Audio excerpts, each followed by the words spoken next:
Hello दोस्तों, मैं हूं ब्रजेश कुमार साहू। आप देख रहे हैं मेरा यूट्यूब चैनल। आज हम जो अभी मंडी निरीक्षक का पोस्ट निकला हुआ है छत्तीसगढ़ में, मंडी निरीक्षक एवं उप निरीक्षक भर्ती, उसमें हम सामान्य विज्ञान का ये हमारा पार्ट 1 है, मतलब पहला क्लास है सामान्य विज्ञान का। तो सामान्य विज्ञान में हम 6 क्लास, आपके पास 6 से 7 क्लास लेंगे, मतलब 6 7 पार्ट में इसका वीडियो बनेगा। तो प्रत्येक पार्ट में आपका लगभग 50 प्रश्न रहेंगे। कितने प्रश्न रहेंगे? 50 प्रश्न। तो लगभग हम 300 से 350 क्वेश्चनों का अध्ययन करेंगे सामान्य विज्ञान से। तो वीडियो आपको अच्छा लगेगा तो वीडियो को लाइक कीजिएगा, चैनल पे नए हैं चैनल को सब्सक्राइब कीजिएगा। साथ ही आपके मंडी मंडी निरीक्षक के भर्ती के साथ साथ आपके सीजी व्यापम में जितने भी एग्जाम होते हैं जिसमें आपके सामान्य विज्ञान के प्रश्न आते हैं, सामान्य विज्ञान से संबंधित, सभी के लिए वीडियो महत्वपूर्ण होगा। तो वीडियो पे बने रहिए। चलिए यहीं से वीडियो शुरू करते हैं। वीडियो अच्छा लगे तो वीडियो को लाइक कीजिएगा, चैनल पे नए हैं सब्सक्राइब कीजिएगा। तो देखिए, हमारा आज हम भौतिक विज्ञान के 50 प्रश्नों का अध्ययन करेंगे। किसका? भौतिक विज्ञान के। ठीक, तो चलिए शुरू करते हैं। पहला हमारा प्रश्न है, कार्य का सही मात्रक क्या होता है? तो देखिए, कार्य का सही मात्रक होता है न्यूटन मीटर। क्या होता है? Newton metre. 4 ऑप्शन आपके पास दिया है, न्यूटन मीटर, जूल प्रति सेकेंड, कैलोरी, हर्स पावर। तो सही आंसर है आपका न्यूटन प्रति मीटर। कार्य का सही मात्रक होता है न्यूटन मीटर। दूसरा हम देखते हैं, निम्न में से कौन सा सुमेलित नहीं है? ठीक, पहला आपका बोल रहा है माइक्रोफोन ध्वनि ऊर्जा का विद्युत ऊर्जा में रूपांतरण करता है। लाउड स्पीकर विद्युत ऊर्जा का ध्वनि ऊर्जा में रूपांतरण करता है। डायनेमो यांत्रिक ऊर्जा का विद्युत ऊर्जा में रूपांतरण करता है। सितार ध्वनि ऊर्जा का यांत्रिक ऊर्जा में रूपांतरण करता है। तो इनमें से कौन सही नहीं है? तो आपका ऑप्शन नंबर डी सही आंसर है इसका। मतलब सितार जो है आपका ध्वनि ऊर्जा को यांत्रिक ऊर्जा में रूपांतरित नहीं करता है, बल्कि ध्वनि ऊर्जा उत्पन्न करता है। क्या करता है सितार? ध्वनि ऊर्जा उत्पन्न करता है। तो इसका ऑप्शन नंबर डी आपका सही आंसर हो जाएगा। तो इसमें सही कौन नहीं है? ऑप्शन नंबर डी, मतलब सितार ध्वनि ऊर्जा का यांत्रिक ऊर्जा में रूपांतरण नहीं करता है। ये था हमारा दूसरा। अब हम अगला क्वेश्चन देखते हैं। अगला क्वेश्चन है हमारा, एक अश्वशक्ति बराबर होता है। एक अश्वशक्ति किसके बराबर होता है? पहला ऑप्शन है 776 वाट, दूसरा 746 वाट, तीसरा आपका 11,000 वोल्ट के, चौथा उपरोक्त में से कोई नहीं। तो एक अश्वशक्ति बराबर होता है 746 वाट के। तो ऑप्शन नंबर बी आपका करेक्ट आंसर है। एक अश्वशक्ति बराबर होता है 746 वाट। अगला क्वेश्चन देखते हैं, न्यूटन के किस गति के नियम से बल का व्यंजक प्राप्त होता है? तो न्यूटन के ने कितने नियम दिए थे? 3 नियम दिए थे। उसमें से आपके द्वितीय नियम से बल का व्यंजक प्राप्त होता है। कि कौन से नियम से? द्वितीय नियम से। तो ऑप्शन नंबर बी आपका करेक्ट आंसर हो जाएगा। तो न्यूटन के द्वितीय नियम से बल का व्यंजक प्राप्त होता है। ठीक, द्वितीय नियम से। अब हम अगला क्वेश्चन देखते हैं, पृथ्वी की सतह से ऊपर जाने पर दाब घटता है, बढ़ता है या परिवर्तित रहता है? पहले घटता है फिर बढ़ता है। तो ऑप्शन नंबर ए आपका सही आंसर है, घटता है। जी हाँ, पृथ्वी की सतह से ऊपर जाने पर दाब क्या होता है? घटता है। पृथ्वी की सतह से ऊपर जाने पर दाब घटता है। अब हम देखते हैं अगला क्वेश्चन।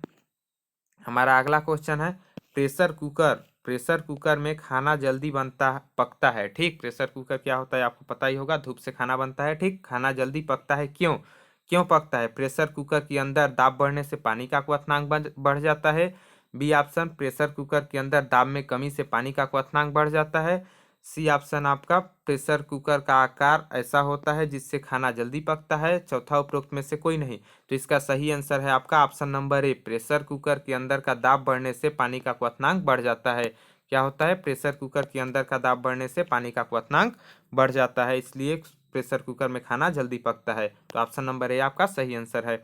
अगला क्वेश्चन देखते हैं, पराश्रव्य तरंगे वे तरंगे होती है जिनकी आवृत्ति परिसर 20 हर्ज से कम होती है, 20 हर्ज से 20,000 हर्ज के बीच होती है, 20,000 हर्ज से अधिक है, उपरोक्त में से कोई नहीं। तो इसका आपका option number C correct answer हो जाएगा। 20,000 हर्ज से अधिक होती है। क्या होती है? 20,000 हर्ज से अधिक होती है। ऑप्शन नंबर सी आपका करेक्ट आंसर है। तो ये क्या है आपका? पराश्रव्य तरंगे। आपको बता दें, तरंगे 3 प्रकार की होती है, श्रव्य तरंगे, पराश्रव्य तरंगे और अश्रव्य तरंगे। ठीक, तो श्रव्य तरंगे वे तरंगे होती है जिनकी आवृत्ति 20 से 20,000 हर्ज तक होती है। कहाँ तक होती है? 20 से 20,000 हर्ज तक श्रव्य तरंगों की। और अश्रव्य तरंगों की आवृत्ति 20 हर्ज से कम होती है, 20 हर्ज से कम होती है। और जो पराश्रव्य तरंगे होती है इनकी आवृत्ति 20,000 हर्ज से अधिक होती है। ठीक, 20,000 हर्ज से अधिक होती है। तो ऑप्शन नंबर सी आपका करेक्ट आंसर है। अब हम देखते हैं अगला क्वेश्चन। अगला क्वेश्चन, ध्वनि की चाल मुख्यतः माध्यम के किन गुणों पर निर्भर करती है? मतलब ध्वनि की चाल जो है माध्यम के किन गुणों पर निर्भर करती है? पहला आपका है प्रत्यास्थता, दूसरा घनत्व, तीसरा आयतन, चौथा ए व बी दोनों। तो किस पर निर्भर करती है ध्वनि की चाल? तो आपकी प्रत्यास्थता पर भी निर्भर करती है, घनत्व पर भी निर्भर करती है। मतलब आपका option number D correct answer हो जाएगा, ए व बी दोनों। जी हाँ, ध्वनि की चाल प्रत्यास्थता पर भी निर्भर करती है और घनत्व पर भी निर्भर करती है। तो ऑप्शन नंबर डी आपका सही आंसर हो जाएगा, ए व बी दोनों। अगला क्वेश्चन देखते हैं, 9वां क्वेश्चन, शुष्क वायु में ध्वनि की चाल है। शुष्क वायु में ध्वनि की चाल कितनी होती है? तो शुष्क वायु में ध्वनि की चाल होती है 332 मीटर प्रति सेकेंड। कितनी होती है? 332 मीटर प्रति सेकेंड। शुष्क वायु में ध्वनि की चाल होती है 332 मीटर प्रति सेकेंड। तो ऑप्शन नंबर सी आपका करेक्ट आंसर हो जाएगा, 332 मीटर प्रति सेकेंड। अब हम देखते हैं अगला क्वेश्चन। अगला क्वेश्चन है, स्त्रियों की ध्वनि पतली होती है क्योंकि? स्त्रियों की ध्वनि पतली होती है क्योंकि स्त्रियों की ध्वनि का तारत्व अधिक होता है, स्त्रियों की ध्वनि का तारत्व कम होता है, स्त्रियों की ध्वनि की तीव्रता अधिक होती है, स्त्रियों की ध्वनि की तीव्रता कम होती है। तो क्यों आपका पतला होता है स्त्रियों का आवाज? तो स्त्रियों की ध्वनि का तारत्व अधिक होता है। मतलब ऑप्शन नंबर ए आपका सही आंसर हो जाएगा। ऑप्शन नंबर ए आपका सही आंसर, मतलब स्त्रियों की ध्वनि का तारत्व अधिक होता है, जिसके कारण स्त्रियों की ध्वनि, मतलब महिला लोग बोलते हैं तो उनकी आवाज पतली होती है क्योंकि उनकी ध्वनि का तारत्व अधिक होता है। तो ऑप्शन नंबर ए आपका सही आंसर है। आगे बात करें, स्पष्ट प्रतिध्वनि सुनने के लिए ध्वनि के स्रोत एवं परावर्तक सतह के बीच की दूरी होनी चाहिए। कितनी दूरी होनी चाहिए स्पष्ट प्रतिध्वनि सुनने के लिए? ध्वनि के स्रोत मतलब सुनने वाले एवं परावर्तक सतह के बीच की दूरी होनी चाहिए आपका 17 मीटर। कितना होना चाहिए? 17 मीटर। तो ऑप्शन नंबर बी आपका सही आंसर है। मतलब ध्वनि के स्रोत एवं परावर्तक के सतह के बीच की मतलब दूरी होनी चाहिए 17 मीटर। जी हाँ, 17 मीटर। ऑप्शन नंबर बी आपका सही आंसर है, 17 मीटर होना चाहिए। आगे बात करें निम्नलिखित में से, अगला क्वेश्चन 12वां हमारा, निम्नलिखित में से किस विद्युत चुम्बकीय तरंग की वेधन क्षमता सर्वाधिक होती है? मतलब किस विद्युत चुम्बकीय तरंग की वेधन क्षमता सर्वाधिक होती है? वेधन क्षमता को आप समझ सकते हैं कि तरंग दैर्ध्य किसका अधिक होता है। ठीक, आपका पहला ऑप्शन एक्स किरण, दूसरा पराबैंगनी किरण, तीसरा गामा किरण, चौथा उपरोक्त में से कोई नहीं। तो किसकी वेधन क्षमता सर्वाधिक होती है? तो आपकी गामा किरणों की वेधन क्षमता सर्वाधिक होती है। ऑप्शन नंबर सी आपका सही आंसर हो जाएगा, गामा किरण। गामा किरणों की जो वेधन क्षमता होती है, मतलब वेधने की क्षमता, तरंग दैर्ध्य बोला जाए तो सर्वाधिक होती है। ठीक, विद्युत चुम्बकीय तरंगों में गामा किरणों की वेधन क्षमता सर्वाधिक होती है। ऑप्शन नंबर सी सही आंसर। अब हम अगला क्वेश्चन देखते हैं। अगला क्वेश्चन है कि किस तापमान पर सेंटीग्रेड व फारेनहाइट तापमापियों के मान एक समान होते हैं? जी हाँ, किस सेंटीग्रेड पर फारेनहाइट व डिग्री से किस तापमान पर सेंटीग्रेड व फारेनहाइट तापमापियों के तापमान समान होते हैं? तो वो आपका है -40 डिग्री सेल्सियस। क्या है? -40 degree Celsius. Option number B आपका सही आंसर है। मतलब -40 डिग्री सेल्सियस ताप पर सेंटीग्रेड एवं फारेनहाइट तापमापियों के मान समान होते हैं, -40 डिग्री सेल्सियस ताप पर।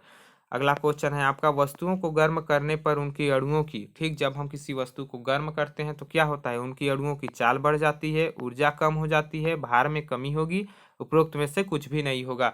तो क्या होता है आपका? वस्तु को गर्म करने पर अणुओं की ऊर्जा कम हो जाती है। क्या होती है? ऊर्जा कम हो जाती है। ऑप्शन नंबर बी आपका सही आंसर हो जाएगा। ऊर्जा कम क्यों होती है? क्योंकि जब हम किसी वस्तु को गर्म करते हैं तो उसकी गतिज ऊर्जा बढ़ जाती है, गतिज ऊर्जा बढ़ जाती है, जिसके कारण ऊर्जा का कुछ भाग बाहर निकलता है, ऊर्जा का भाग बाहर निकलता है, जिससे उसकी ऊर्जा कम हो जाती है। ठीक, तो वस्तु को गर्म करने पर अणुओं की ऊर्जा कम हो जाती है। तो ऑप्शन नंबर बी आपका सही आंसर है, ऊर्जा कम हो जाती है। अगला क्वेश्चन देखते हैं, 15 नंबर। अगला क्वेश्चन है, ऊष्मा का एसआई मात्रक क्या है? जी हाँ, ऊष्मा का एसआई मात्रक क्या है? तो ऊष्मा का एसआई मात्रक पहला आपका सेल्सियस, दूसरा कैलोरी, तीसरा जूल, चौथा बीवसी दोनों। तो ऊष्मा का एसआई मात्रक क्या है? ऊष्मा का एसआई मात्रक कैलोरी भी है और जूल भी है। क्या है? कैलोरी भी, जूल भी। मतलब आपका option number D correct answer हो जाएगा, बीवसी दोनों। क्या हो जाएगा? बीवसी दोनों। मतलब ऊष्मा का एसआई मात्रक कैलोरी भी होता है और जूल भी होता है, तो बीवसी दोनों आपका ऑप्शन नंबर डी सही आंसर हो जाएगा। अब हम देखते हैं अगला क्वेश्चन। हमारा अगला क्वेश्चन है, प्रकाश है। ठीक, प्रकाश क्या है? अनुप्रस्थ तरंग, अनुदैर्ध्य तरंग, विद्युत चुम्बकीय तरंग, एवसी दोनों। ठीक, तो प्रकाश क्या है आपका? अनुप्रस्थ तरंग, अनुदैर्ध्य तरंग, विद्युत चुम्बकीय तरंग, एवं भी दोनों। तो आपका अनुदैर्ध्य तरंग भी प्रकाश है और विद्युत चुम्बकीय तरंग भी प्रकाश है। तो आपका ऑप्शन नंबर डी सही आंसर हो जाएगा, एवसी दोनों। क्या होगा आपका सही answer? Option number D A व सी दोनों, मतलब प्रकाश अनुदैर्ध्य तरंग भी है और विद्युत चुंबकीय तरंग भी है। अब हम अगला क्वेश्चन देखते हैं, हमारा 17 नंबर, किस माध्यम में प्रकाश की चाल सर्वाधिक होती है? तो कौन से माध्यम में प्रकाश की चाल सर्वाधिक होती है? पहला आपका निर्वात में, दूसरा वायु में, तीसरा शीशा में, चौथा उपर्युक्त में से कोई नहीं। तो किस माध्यम में प्रकाश की चाल सर्वाधिक होती है? तो निर्वात में प्रकाश की चाल सर्वाधिक होती है। तो ऑप्शन नंबर ए आपका सही आंसर हो जाएगा, निर्वात में। निर्वात में प्रकाश की चाल सर्वाधिक होती है। अगला क्वेश्चन है, निर्वात में प्रकाश की चाल होती है, निर्वात में प्रकाश की चाल होती है 3 × 10⁸ मीटर पर सेकेंड स्क्वायर, मतलब 3 × 10⁸ मीटर प्रति सेकेंड, 3 × 10⁵ मीटर प्रति सेकेंड, 3 लाख आपका कितना है, इकाई दहाई सैकड़ा, हजार, 10,000, लाख, 10 लाख, 30 लाख किलोमीटर पर प्रति सेकेंड। तो कौन सा है आपका? निर्वात में प्रकाश की चाल होती है 3 × 10⁸ मीटर प्रति सेकेंड। कितनी होती है? 3 × 10⁸ मीटर प्रति सेकेंड। तो आपका ऑप्शन नंबर ए सही आंसर हो जाएगा, 3 × 10⁸ मीटर प्रति सेकेंड निर्वात में प्रकाश की चाल होती है। अगला क्वेश्चन है हमारा, ऑप्शन नंबर ए इसका सही आंसर हो जाएगा। अगला क्वेश्चन है, किस रंग के प्रकाश का प्रकीर्णन सबसे अधिक होता है? मतलब किस रंग के प्रकाश का प्रकीर्णन, प्रकीर्णन का अर्थ होता है आपका फैलाव, फैलाव, ठीक। तो मतलब किस रंग के प्रकाश का फैलाव सबसे अधिक होता है? पहला लाल, दूसरा आसमानी, तीसरा पीला, चौथा बैगनी। तो आपका जो बैगनी रंग होता है, बैगनी रंग के प्रकाश का प्रकीर्णन सबसे अधिक होता है, मतलब बैगनी रंग के प्रकाश का फैलाव सबसे अधिक होता है। तो ऑप्शन नंबर डी आपका सही आंसर हो जाएगा, बैगनी। तो बैगनी रंग के प्रकाश का प्रकीर्णन सबसे अधिक होता है। तो ऑप्शन नंबर डी आपका सही आंसर है। अब देखते हैं अगला क्वेश्चन, हमारा अगला क्वेश्चन है 20 नंबर का, किस रंग के प्रकाश का अपवर्तनांक सबसे अधिक होता है? पिछले क्वेश्चन क्या था, किस रंग के प्रकाश का आपका, देखिए अगला पिछला क्वेश्चन क्या था, प्रकीर्णन, ठीक। किस रंग के प्रकाश का प्रकीर्णन सर्वाधिक होता है। अब अगला क्वेश्चन है हमारा, किस रंग के प्रकाश का अपवर्तनांक सर्वाधिक होता है? ठीक, तो आपका बैगनी रंग के प्रकाश का अपवर्तनांक सर्वाधिक होता है, मतलब प्रकीर्णन भी बैगनी रंग के प्रकाश का सर्वाधिक होता है और अपवर्तनांक भी बैगनी रंग के प्रकाश का सर्वाधिक होता है। और यहाँ यदि हमारे पास पूछे कि फोकस दूरी, किस रंग के प्रकाश की फोकस दूरी सर्वाधिक होती है, तो आपका लाल रंग के प्रकाश की फोकस दूरी सर्वाधिक होती है। जी हाँ, लाल रंग के प्रकाश की फोकस दूरी सर्वाधिक होती है। तो यहाँ अपवर्तनांक में आपका ऑप्शन नंबर ए सही आंसर हो जाएगा आपका बैगनी रंग का। अगला क्वेश्चन की बात करें, आकाश का रंग नीला क्यों दिखाई देता है? तो आकाश का रंग नीला क्यों दिखाई देता है? आकाश का रंग आपका नीला क्यों दिखाई देता है? पहला आपका है प्रकाश का वर्णविक्षेपण, दूसरा प्रकाश का प्रकीर्णन, तीसरा प्रकाश का व्यतिकरण, चौथा प्रकाश का अपवर्तनांक। तो इसका सही आंसर है आपका प्रकाश का प्रकीर्णन। क्या आंसर है? प्रकाश का प्रकीर्णन, मतलब ऑप्शन नंबर बी आपका सही आंसर है। आकाश का रंग नीला क्यों दिखाई देता है? प्रकाश के प्रकीर्णन के कारण, प्रकाश के प्रकीर्णन के कारण आकाश का रंग नीला दिखाई देता है।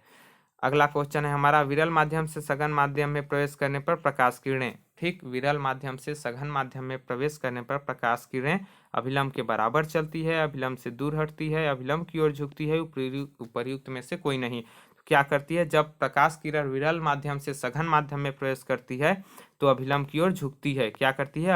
अभिलंब की ओर झुकती है, मतलब ऑप्शन नंबर सी आपका सही आंसर हो जाएगा। ऑप्शन नंबर सी आपका करेक्ट आंसर, अभिलंब की ओर झुकती है। विरल माध्यम से सघन माध्यम में प्रवेश करने पर प्रकाश आपकी अभिलंब की ओर झुकती है। तो ऑप्शन नंबर सी आपका सही आंसर है। अगले क्वेश्चन की बात करते हैं, पूर्ण आंतरिक परावर्तन का उदाहरण है, ठीक, पूर्ण आंतरिक परावर्तन का उदाहरण है। पहला आपका प्रकाशिक तंतु, दूसरा आपका रेगिस्तान में मरीचिका का बनना, कांच में आई दरार का चमकना, उपर्युक्त सभी।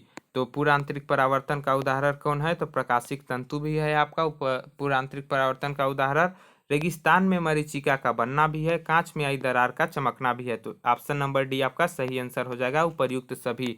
जी हाँ, कौन आपका सही आंसर होगा इसमें? पूर्ण आंतरिक परावर्तन का उदाहरण सभी हैं, ये तीनों जितने भी दिए हुए हैं सभी उदाहरण हैं, तो उपर्युक्त सभी, ऑप्शन नंबर डी आपका सही आंसर हो जाएगा। अब हम देखते हैं अगला क्वेश्चन। अगला क्वेश्चन है, समतल दर्पण में वस्तु का पूर्ण प्रतिबिंब देखने के लिए आवश्यक है, ठीक, मतलब समतल दर्पण में वस्तु का पूर्ण प्रतिबिंब देखने के लिए आवश्यक है, दर्पण की लंबाई वस्तु की लंबाई के बराबर हो, वस्तु की लंबाई की आधी हो, वस्तु की लंबाई की 1/4 हो, वस्तु की लंबाई की दुगनी हो। तो समतल दर्पण जिसको हम आईना बोलते हैं, जिसमें हम अपना चेहरा देखते हैं, ठीक ना। तो किसी भी वस्तु का पूर्ण प्रतिबिंब देखने के लिए दर्पण की लंबाई कितनी होनी चाहिए? वस्तु की लंबाई की ठीक आधी होनी चाहिए। कितनी होनी चाहिए? वस्तु की लंबाई की ठीक आधी होनी चाहिए। तो ऑप्शन नंबर बी आपका सही आंसर होगा, ऑप्शन नंबर बी, वस्तु की लंबाई की जब ठीक आधी लंबाई की जब दर्पण हो तो वस्तु का पूरा प्रतिबिंब देखा जा सकता है। तो ऑप्शन नंबर बी आपका सही आंसर होगा। अब हम देखते हैं अगला क्वेश्चन। अगला क्वेश्चन है हमारा, सोलर कुकर में किस दर्पण का उपयोग किया जाता है? जी हाँ, सोलर कुकर जिससे खाना पकाया जाता है सूर्य के प्रकाश की उपस्थिति में, तो उसमें किस दर्पण का उपयोग किया जाता है? तो उसमें आपका उपयोग किया जाता है अवतल दर्पण का। किस दर्पण का उपयोग किया जाता है? अवतल दर्पण का। ठीक, सोलर कुकर में अवतल दर्पण का उपयोग किया जाता है। तो ऑप्शन नंबर ए आपका सही आंसर है, अवतल दर्पण। सोलर कुकर में अवतल दर्पण का उपयोग किया जाता है। अब हम देखते हैं अगला क्वेश्चन। अगला क्वेश्चन है हमारा, वाहनों में पीछे का दृश्य देखने के लिए चालक की सीट के पास किस दर्पण का उपयोग किया जाता है? जी हाँ, जैसे आपका मोटरसाइकिल है, कार है, ठीक, कोई भी दो चक्का आपका चार पहिया वाहन, दो पहिया वाहन, सभी में आपका पीछे का दृश्य देखने के लिए चालक की सीट के पास किस दर्पण का उपयोग किया जाता है? तो उत्तल दर्पण का उपयोग किया जाता है। जी हाँ, उत्तर दर्पण का उपयोग किया जाता है। पीछे की वस्तुओं को देखने के लिए उत्तल दर्पण का उपयोग किया जाता है। तो ऑप्शन नंबर बी आपका सही आंसर है, उत्तल दर्पण का उपयोग किया जाता है। ठीक, चालक की सीट के पीछे के दृश्य को देखने के लिए। ठीक, तो ऑप्शन नंबर बी आपका सही आंसर है। अब अगला क्वेश्चन देखते हैं। अगला क्वेश्चन है, द्रव में अंशतः डूबी हुई छड़ टेढ़ी क्यों दिखाई देती है? ठीक, द्रव में मतलब द्रव के अंदर कोई भी द्रव हो सकता है, आपका पानी, दूध, ठीक, अंदर डूब जब आप छड़ डुबा देंगे, ठीक, तो वो छड़ टेढ़ी टेढ़ी दिखाई देती है। आप ट्राई करके देखिएगा, प्रैक्टिकल करके, वो छड़ क्या दिखाई देती है? टेढ़ी। तो क्यों दिखाई देती है? पहला हमारा है प्रकाश के अपवर्तन के कारण, दूसरा परावर्तन के कारण, तीसरा प्रकीर्णन के कारण, चौथा प्रकाश के पूर्णांतरिक परावर्तन के कारण। तो किसके कारण दिखाई देती है? प्रकाश के अपवर्तन के कारण। ऑप्शन नंबर ए आपका सही आंसर है। मतलब द्रव के अंदर डूबी छड़ टेढ़ी क्यों दिखाई देती है? प्रकाश के अपवर्तन के कारण। तो ऑप्शन नंबर ए आपका सही आंसर है, प्रकाश के अपवर्तन के कारण। अगला क्वेश्चन है, सूर्य से प्राप्त रंगों में किस रंग का विक्षेपण सर्वाधिक होता है? जी हाँ, सूर्य से प्राप्त रंगों में किस रंग का विक्षेपण सर्वाधिक होता है? पहला लाल, दूसरा नारंगी, तीसरा पीला, चौथा बैंगनी।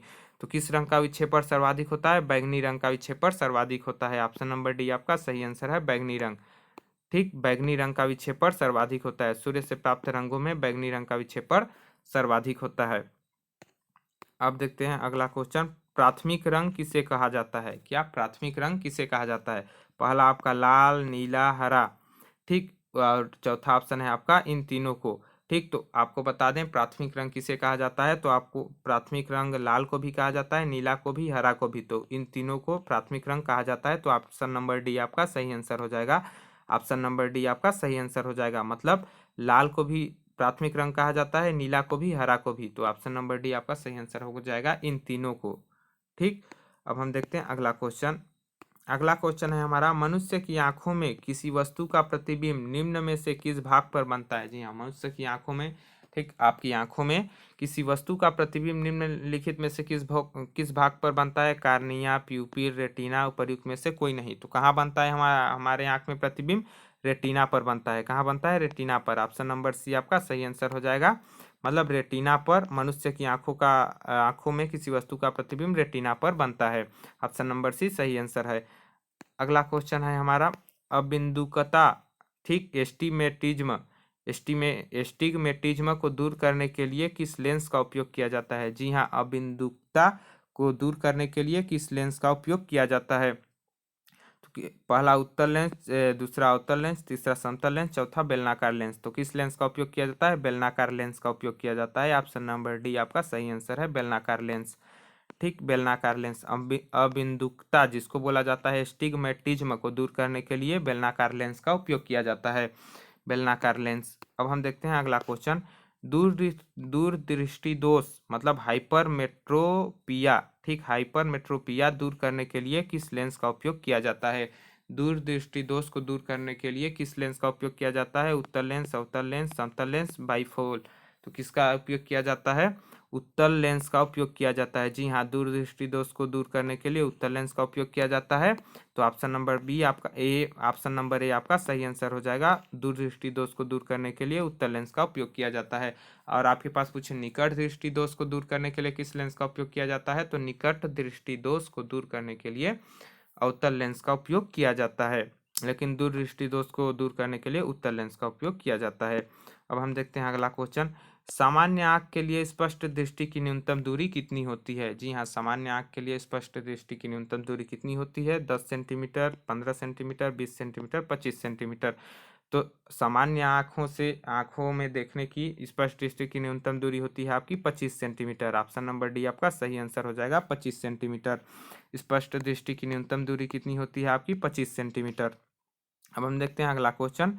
अंतरिक्ष यात्री को आकाश का रंग कैसा दिखाई देता है? जो अंतरिक्ष में यात्रा करते हैं उनको जो है आकाश का रंग कैसा दिखाई देता है? तो अंतरिक्ष यात्री को आकाश का रंग पहला है नीला, दूसरा हरा, तीसरा उजला, चौथा काला। तो अंतरिक्ष यात्री को प्रकाश का रंग कैसा दिखाई देता है, मतलब आकाश का रंग कैसा दिखाई देता है? काला दिखाई देता है। ऑप्शन नंबर डी आपका सही आंसर हो जाएगा। मतलब अंतरिक्ष में जब आप ट्रेवल करेंगे, यात्रा करेंगे, तो आपको आकाश का रंग कैसा दिखाई देगा? काला दिखाई देगा, काला दिखाई देता है। आगे देखें, जब लाल फूल को हरे रंग के कांच के टुकड़े से देखा जाता है तो वह प्रतीत होता है। क्या है? जब लाल फूल को हरे रंग के कांच के टुकड़े से देखा जाता है तब वह प्रतीत होता है। लाल, काला, हरा, पीला, तो कैसा प्रतीत होता है आपका? काला प्रतीत होता है। ऑप्शन नंबर बी सही आंसर है, काला प्रतीत होता है। जब लाल फूल को हरे रंग के कांच के टुकड़े से देखा जाता है तो वह प्रतीत होता है काला। आपको बता दें कि किसी भी रंग में, ठीक ना, किसी, यहाँ देखिए आपका लाल फूल में हरा रंग मिला दिया गया, ठीक, किसी भी कलर में, किसी भी रंग में कोई भी दूसरा रंग मिला दीजिए तो रंग किस रंग में बदल जाता है? काला रंग में, ठीक। तो यहाँ लाल फूल को हरे रंग के कांच के टुकड़े से देखे तो काला दिखाई देता है। इसी प्रकार कोई भी रंग को किसी भी रंग में मिला देंगे तो काला दिखाई देता है, इसलिए आप इसका ऑप्शन नंबर बी आपका सही आंसर है, काला। अब हम देखते हैं अगला क्वेश्चन। अगला क्वेश्चन है हमारा, प्रतिरोध का ऐसे मात्रक होता है? ठीक, प्रतिरोध का मात्रक होता है पहला ओम मीटर, दूसरा ओम, तीसरा वोल्ट, चौथा महो। ठीक, तो आपका प्रतिरोध का ऐसे मात्रक होता है ओम। ऑप्शन नंबर बी आपका सही आंसर है, ओम। ठीक, प्रतिरोध क्या करता है? बाधा उत्पन्न करता है करंट के मार्ग में, मतलब धारा के मार्ग में। ठीक, तो प्रतिरोध का ऐसा ही मात्रक होता है आपका ओम। ऑप्शन नंबर बी सही आंसर है, ओम। अगला बात करें तो आपका है, इलेक्ट्रॉन पर कितना आवेश होता है? जी हाँ, इलेक्ट्रॉन पर कितना आवेश होता है? तो इलेक्ट्रॉन पर आवेश होता है 1.6 गुणा 10⁻⁻19 कूलाम। कितना होता है? 1.6 गुणा 10⁻⁻19 कूलाम। ऑप्शन नंबर सी आपका सही आंसर है। ऑप्शन नंबर सी आपका सही आंसर है, 1.6 गुणा 10⁻⁻19 कूलाम। ठीक, 1.6 गुणा 10⁻⁻19 कूलाम होता है इलेक्ट्रॉन पर आवेश। अगला बात करें, अगला क्वेश्चन है आपका, निम्न में से कौन अर्धचालक है? निम्न में से कौन अर्धचालक है? पहला सिलिकॉन, चौथा जर्मेनियम, तीसरा आयरन, चौथा ए व बी दोनों। तो अर्धचालक कौन है? एक सिलिकॉन भी आपका अर्धचालक है, जर्मेनियम भी आपका अर्धचालक है, दोनों आपके अर्धचालक हैं। तो option number D correct answer हो जाएगा, ए व बी दोनों। क्या हो जाएगा आपका? ए व बी दोनों। ऑप्शन नंबर डी आपका सही आंसर हो जाएगा, सिलिकॉन और जर्मेनियम दोनों अर्धचालक हैं। अब हम देखते हैं अगला क्वेश्चन। अगला क्वेश्चन है हमारा, शुष्क सेल में एनोड का काम करता है? जी हाँ, शुष्क सेल जो होता है, ठीक, उसमें एनोड का काम करता है आपका जस्ते का कार्बन, कार्बन की छड़, नौसादर, मैग्नीज डाइऑक्साइड। तो शुष्क सेल में एनोड का काम करता है कार्बन की छड़। कौन करता है? कार्बन की छड़। तो ऑप्शन नंबर बी आपका सही आंसर है, ऑप्शन नंबर बी सही आंसर। कांच की छड़, शुष्क सेल में एनोड का काम करता है कांच की छड़, कांच की छड़। अगला क्वेश्चन देखते हैं। अगला क्वेश्चन है हमारा, विद्युत बल्ब के भीतर निर्वात रहता है, वायु भरी रहती है, निष्क्रिय गैस भरी रहती है, हाइड्रोजन भरी रहती है? जो विद्युत बल्ब होता है, ठीक, जो हमारे घरों में लगे होते हैं, तो विद्युत बल्ब के भीतर क्या रहता है? निष्क्रिय गैस भरी रहती है। क्या भरी रहती है? निष्क्रिय गैस आपकी विद्युत बल्ब के भीतर निष्क्रिय गैस भरी रहती है। तो ऑप्शन नंबर सी हमारा सही आंसर है, निष्क्रिय गैस भरी रहती है। ऑप्शन नंबर सी सही आंसर, निष्क्रिय गैस भरी रहती है। अगला क्वेश्चन है, बिजली के फ्यूज का तार किससे बना होता है? बिजली का जो फ्यूज होता है, ठीक, वो तार किससे बना होता है आपका? पहला तांबे से, दूसरा टीन से, तीसरा तांबे व टीन की मिश्र धातु से, चौथा लोहे व पीतल की मिश्र धातु से। तो जो बिजली के फ्यूज का तार होता है वो किससे बना होता है? तांबे व टीन के मिश्र धातु से। ऑप्शन नंबर सी आपका सही आंसर है, तांबे व टीन के मिश्र धातु से बिजली के फ्यूज का तार बना होता है तांबे व टीन की मिश्र धातु से। तांबा जो होता है और टीन, उन दोनों को मिला के फ्यूज का तार बना होता है तांबे व टीन की मिश्र धातु से। ऑप्शन नंबर सी आपका सही आंसर है। अगला देखें, अगला क्वेश्चन, ट्रांसफार्मर एक ऐसा यंत्र है जो उच्च एसी वोल्टेज को निम्न एसी वोल्टेज में बदलता है, मतलब उच्च अल्टरनेटिंग करंट वोल्टेज को निम्न अल्टरनेटिंग करंट वोल्टेज में बदलता है। दूसरा है, निम्न एसी वोल्टेज को उच्च एसी वोल्टेज में बदलता है। या फिर सिर्फ एसी मतलब प्रत्यावर्ती धारा में प्रयुक्त होता है। ठीक, या चौथा ऑप्शन है उपर्युक्त सभी। तो ट्रांसफार्मर कैसा यंत्र है? ट्रांसफार्मर मतलब कहीं कहीं उच्च को निम्न में बदलता है, कहीं कहीं निम्न को उच्च में। तो ऑप्शन नंबर डी आपका सही आंसर हो जाएगा, उपर्युक्त सभी। ट्रांसफार्मर का यूज सभी के लिए किया जाता है। तो आपका ऑप्शन नंबर डी सही आंसर है, उपर्युक्त सभी। उच्च एसी को निम्न में भी बदलता है, निम्न एसी को उच्च में भी, और सिर्फ एसी के लिए भी प्रयुक्त होता है। तो ऑप्शन नंबर डी आपका सही आंसर है। अगला क्वेश्चन है, घरों में फ्यूज किस क्रम में जोड़े जाते हैं? जो घर में है, घरों में फ्यूज किस क्रम में जोड़े जाते हैं? पहला श्रेणी क्रम, दूसरा समांतर क्रम, तीसरा किसी के क्रम में नहीं, और चौथा है आपका किसी क्रम में नहीं। ठीक, तो घरों में फ्यूज किस क्रम में जोड़े जाते हैं? तो आपका ऑप्शन नंबर ए सही आंसर है, श्रेणी क्रम में। जी हाँ, घरों में जो फ्यूज होते हैं वो फ्यूज के तार वो जोड़े जाते हैं आपके श्रेणी क्रम में। ऑप्शन नंबर ए आपका सही आंसर है, श्रेणी क्रम में। अगला क्वेश्चन देखते हैं। अगला क्वेश्चन है, घरों में पंखा बल्ब आदि उपकरण किस क्रम में लगे होते हैं? जो घरों में है हमारे, ठीक ना, घर में पंखा बल्ब आदि उपकरण किस क्रम में लगे होते हैं? तो पहला समांतर, दूसरा श्रेणी, तीसरा किसी क्रम में नहीं, चौथा किसी क्रम में नहीं। ठीक, तो समांतर क्रम में लगे होते हैं जो हमारे घर में उपकरण हैं, जैसे पंखे बल्ब, वो सभी उपकरण किस क्रम में लगे होते हैं? समांतर क्रम में। ऑप्शन नंबर ए आपका सही आंसर हो जाएगा, समांतर क्रम में।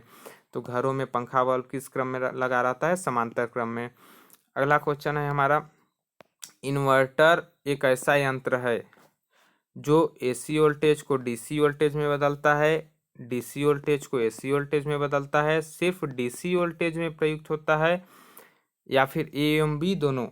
ठीक, तो कौन सही होगा आपका? इन्वर्टर क्या काम करता है? इन्वर्टर आपका एसी वोल्टेज को डीसी में भी बदलता है और डीसी वोल्टेज को एसी में भी बदलता है। तो ऑप्शन नंबर डी आपका सही आंसर हो जाएगा, ए व बी दोनों। जी हाँ, ए व बी दोनों आपका ऑप्शन नंबर डी सही आंसर हो जाएगा। मतलब इन्वर्टर एसी वोल्टेज को डीसी में भी बदलता है, डीसी वोल्टेज को एसी में भी बदलता है। हमारा अगला क्वेश्चन है, स्थायी चुंबक बनाने के लिए प्रयोग किया जाता है। स्थायी चुंबक बनाने के लिए प्रयोग किया जाता है, पहला नर्म लोहा, जो दूसरा जर्मेनियम, तीसरा सिलिकॉन, चौथा इस्पात। तो आपका स्थायी चुंबक बनाने के लिए क्या प्रयोग किया जाता है? इस्पात। क्या प्रयोग किया जाता है? इस्पात। ऑप्शन नंबर डी आपका सही आंसर है, स्थायी चुंबक बनाने के लिए प्रयोग किया जाता है इस्पात का। जी हाँ, स्थायी चुंबक बनाने के लिए प्रयोग किया जाता है इस्पात का। ऑप्शन नंबर डी आपका सही आंसर है, इस्पात। अगला क्वेश्चन है हमारा, चुंबक के दो समान ध्रुवों को एक साथ मिलाने पर, जो चुंबक में दो ध्रुव होते हैं, उत्तरी ध्रुव और दक्षिणी ध्रुव, दोनों ध्रुवों, दो समान ध्रुवों को, मतलब या तो उत्तर उत्तर या तो दक्षिण दक्षिण को एक साथ मिलाने पर आकर्षण होता है, विकर्षण होता है, या परिवर्तित रहता है? आकर्षण एवं विकर्षण दोनों होता है। तो आपने ये नॉर्मल सी बात है पढ़ा होगा। चुंबक के दो समान ध्रुवों को एक साथ मिलाने पर उनमें विकर्षण होता है। ऑप्शन नंबर बी आपका सही आंसर हो जाएगा। विकर्षण का मतलब होता है प्रतिकर्षण होता है। प्रतिकर्षण मतलब एक दूसरे से रिपल्सन होते हैं, दूर भागते हैं। ठीक, तो ऑप्शन नंबर बी आपका सही आंसर हो जाएगा। मतलब चुंबक के दो समान ध्रुवों को आपस में मिलाने पर विकर्षण होता है। ठीक, ऑप्शन नंबर बी सही आंसर, विकर्षण होता है। अगला क्वेश्चन है हमारा, विद्युत चुम्बकीय प्रेरण सिद्धांत के प्रतिपादक थे। मतलब विद्युत चुम्बकीय प्रेरण का सिद्धांत किसने दिया था? यही मतलब हुआ, विद्युत चुम्बकीय प्रेरण सिद्धांत के प्रतिपादक थे या फिर किसने दिया था? पहला ओम, दूसरा न्यूटन, तीसरा फैराडे, चौथा उल्टा। तो विद्युत चुम्बकीय प्रेरण के सिद्धांत किसने दिया था? फैराडे ने दिया था। तो ऑप्शन नंबर सी आपका सही आंसर हो जाएगा, फैराडे। पढ़ा होगा आपने, साइंस पढ़ा होगा तो, फैराडे का विद्युत चुम्बकीय प्रेरण का नियम। तो विद्युत चुम्बकीय प्रेरण का सिद्धांत किसने दिया था? फैराडे ने दिया था। तो ऑप्शन नंबर सी हमारा सही आंसर हो जाएगा। अब हम देखते हैं अगला क्वेश्चन। हमारा अगला क्वेश्चन है, चुंबक द्वारा धारावाही चालक पर लगाए गए बल की दिशा मिलती है। चुंबक द्वारा धारावाही चालक पर लगाए गए बल की दिशा मिलती है फ्लेमिंग के वाम हस्त नियम से। वाम हस्त नियम का मतलब हुआ आपका फ्लेमिंग के बाएं हाथ के नियम से, मैक्सवेल के दक्षिण हस्त नियम से मतलब दाएं हाथ के नियम से, एम्पियर के नियम से, ओम के नियम से। तो चुंबक द्वारा धारावाही चालक पर लगाए गए बल की दिशा आपको किससे मिलती है? तो ये मिलती है हमारी फ्लेमिंग के वाम हस्त के नियम से, मतलब फ्लेमिंग के बाएं हाथ के नियम से। मतलब ऑप्शन नंबर ए आपका सही आंसर है, फ्लेमिंग के बाएं हाथ के नियम से। अगला क्वेश्चन है हमारा आज का लास्ट और अंतिम क्वेश्चन है, स्वतंत्र रूप से लटका चुंबक किस दिशा में स्थित रहता है? जो स्वतंत्र रूप से चुंबक लटका दीजिए आप, ठीक, तो किस दिशा में स्थिर रहता है? उत्तर दक्षिण, पूरब पश्चिम, उत्तर पूरब, दक्षिण और आपका पश्चिम, दक्षिण पश्चिम। तो सही आंसर इसका है उत्तर पूरब। स्वतंत्र रूप से जब हम किसी चुंबक को लटका देंगे तो उत्तर दक्षिण दिशा में स्थिर रहता है। तो ऑप्शन नंबर ए आपका सही आंसर है उत्तर दक्षिण। स्वतंत्र रूप से आपका लटका हुआ चुंबक उत्तर दक्षिण दिशा में स्थिर रहता है। तो ऑप्शन नंबर ए सही आंसर है। तो ये था आज का हमारा 50 क्वेश्चनों का लक्ष्य। तो आज हमने भौतिक विज्ञान का आपको 50 क्वेश्चन कराया। नेक्स्ट डे मतलब प्रत्येक दिन आपको एक एक पार्ट कराया जाएगा। प्रत्येक पार्ट में आपके 50 क्वेश्चन रहेंगे। तो आपको 6 पार्ट लगभग 6 पार्ट कराए जाएंगे सामान्य विज्ञान के। उसके बाद हम सामान्य ज्ञान के चालू करेंगे। ठीक, छत्तीसगढ़ या भारत का सामान्य ज्ञान चालू करेंगे।